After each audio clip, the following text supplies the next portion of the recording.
Bonjour à tous et bienvenue sur notre chaîne. Les technologies vous promettent des gains de performance importants, soit gagner du temps, faire plus avec moins, éliminer du gaspillage ou des tâches inutiles. C'est à cause de ces promesses que les technologies ont évolué à vitesse grand V. Et pour espérer obtenir les gains, les entreprises ont déployé plusieurs technologies et systèmes au sein de leur entreprise. Par exemple, des systèmes ERP, des systèmes de ressources humaines, des systèmes comptables ou encore des robots collaboratifs au sein de leur production.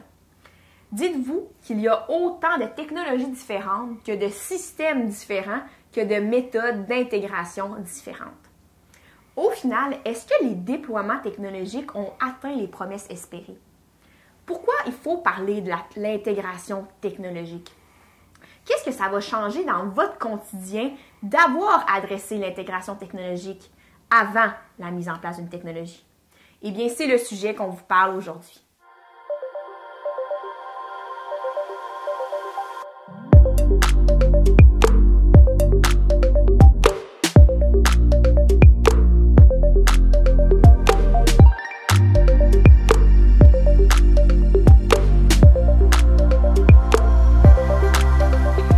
Donc aujourd'hui, notre capsule ne présentera pas de solution miracle. On a un objectif simple, c'est de faire le lien entre les problématiques d'intégration et vos activités d'opération. Si vous retenez de cette capsule que vous devez penser à comment intégrer vos technologies et comment elles vont interagir entre elles, c'est déjà un bon départ. D'abord, on va parler de quelles sont les conséquences système de ce déploiement-là rapide des technologies. Donc, voici plusieurs problématiques qui existent. Il y a les entreprises qui sont aux prises avec des environnements hétérogènes, dépareillés, mal organisés. On peut dire aussi que c'est un paquet de logiciels qui ne se parlent pas entre eux.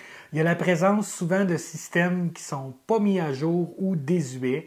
Et en plus de ça, au travers de tout ça, des logiciels qui sont plus récents qui viennent s'ajouter. Ça crée des problèmes de compatibilité. Le coût des infrastructures technologiques a augmenté substantiellement dans les dernières années, entre autres pour le stockage de données. Et ce qui est souvent négligé, c'est que le coût, ça n'inclut pas uniquement le matériel, ça inclut tout ce qui est autour, l'électricité, la gestion de tout ça, le personnel nécessaire, la maintenance. Et même souvent dans plusieurs entreprises, ça représente une nouvelle unité ou une nouvelle fonction de l'entreprise. Les moyens de communiquer entre les systèmes ne sont pas uniformes. Les langages de programmation, les protocoles de communication, les interfaces diffèrent entre les systèmes. On peut s'imaginer une réunion avec des gens autour d'une table et tout le monde parle des langues différentes et il n'y a pas deux personnes qui parlent la même langue. C'est un petit peu la même situation. La façon de représenter l'information ou les données est différente entre les systèmes. Exemple d'un cas vécu, il y a eu une recherche qui s'est faite pendant 2-3 heures pour trouver l'origine d'un bug, pour finalement réaliser que c'était une problématique entre le format de date canadien qui est année-mois-jour et le format de date américain qui est mois-jour-année. Les logiciels sont souvent déployés en silos sans une vision globale. Donc, c'est comme si les départements d'une entreprise ne se parlaient pas entre eux, qui avaient tous des objectifs différents, qui ne se souciaient pas de la vision de l'entreprise. Ce serait le chaos.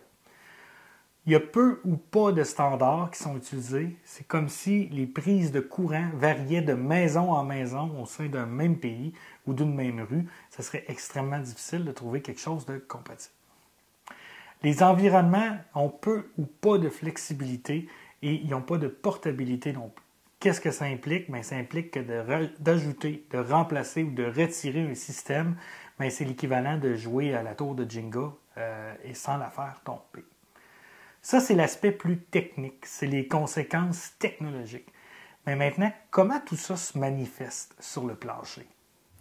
Voici donc quelques exemples que vous avez peut-être déjà vécus au sein de votre entreprise. Premièrement, la double saisie.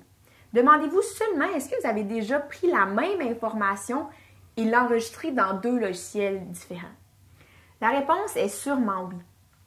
Au-delà du désagrément que rentrer 2 fois la même donnée dans 2 logiciels peut causer, il peut y avoir des conséquences associées à cette double saisie. Voici une anecdote d'un cas réel. Disons, Jean, un mécanicien, a appelé les ressources humaines pour changer son numéro de téléphone au dossier. Quelques jours plus tard, le superviseur de nuit appelle Jean pour venir agir sur une panne. Aucune réponse au téléphone. Ainsi, le superviseur appelle le deuxième mécanicien sur la liste. Le lendemain matin, Jean apprend que son collègue a été appelé à sa place. Il vit donc une incompréhension et une certaine frustration. Pourquoi?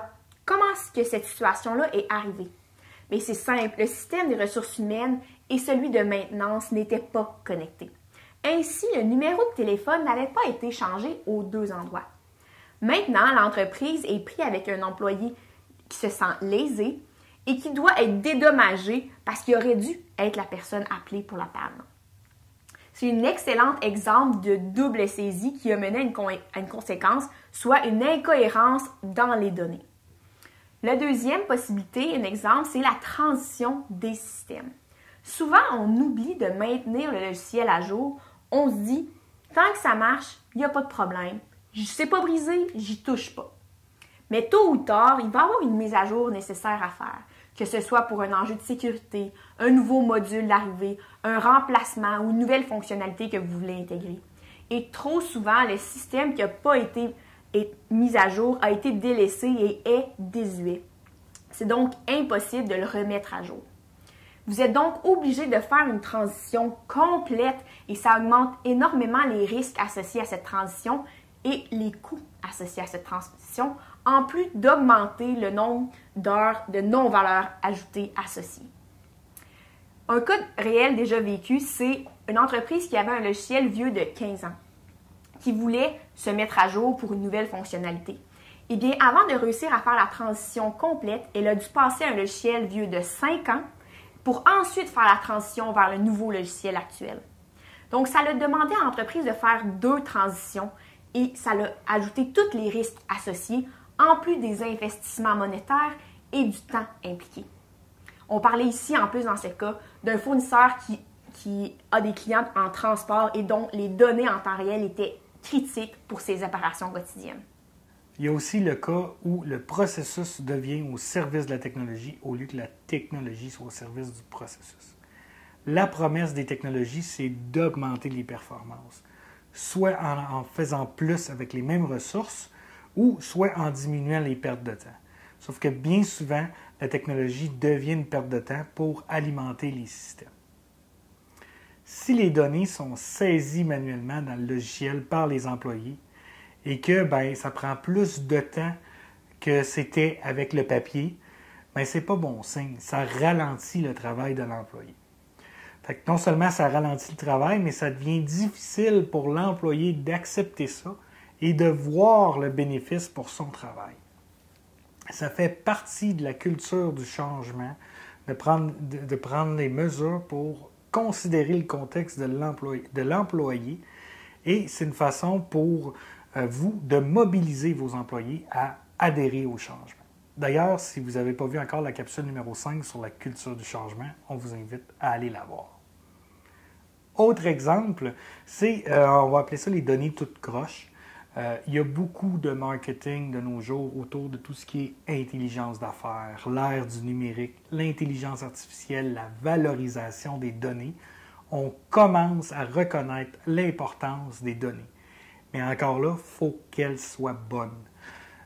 C'est quelque chose qu'on a vu entre autres dans le premier exemple que Marie a présenté, où ce que la double saisie pouvait mener à l'incohérence. Donc, est-ce qu'on peut vraiment, après ça, analyser des données qui sont incohérentes? Puis c'est quoi la valeur des analyses après si on s'est basé sur des données qui sont fausses? Si ce qui rentre est mauvais, ce qui va sortir risque d'être mauvais aussi. Un exemple de cette problématique-là, c'est une entreprise qui avait plus de 10 ans de données historiques accumulées. C'était des prises de données qui étaient notées par les techniciens, des prises de pression sur des appareils. Et eux autres, cette entreprise-là, ont présumé que on a 10 ans de données, on devrait être capable de faire quelque chose avec ça. Mais le constat était assez rapide, c'était impossible. Pourquoi? Les techniciens ont saisi les données manuellement et sans unité claire. Donc parfois, la mesure était prise en pascal, en kilopascal, en bar, en atmosphère. Et là, parfois, l'unité était écrite. Parfois non. Parfois étaient écrites en commentaire. Il y a même des techniciens qui ont écrit les chiffres en texte. Donc, on a constaté rapidement que l'entreprise se retrouvait avec 10 ans de données inutilisables. Les 4 exemples qu'on vous a présentés, vous avez potentiellement déjà vécu au sein de votre entreprise. Ce sont des exemples qui illustrent des problèmes de mauvaise intégration technologique. Même si c'est abstrait à l'implantation d'une technologie, une mauvaise intégration ou maintien d'une technologie peut avoir des impacts négatifs importants sur votre réalité d'entreprise.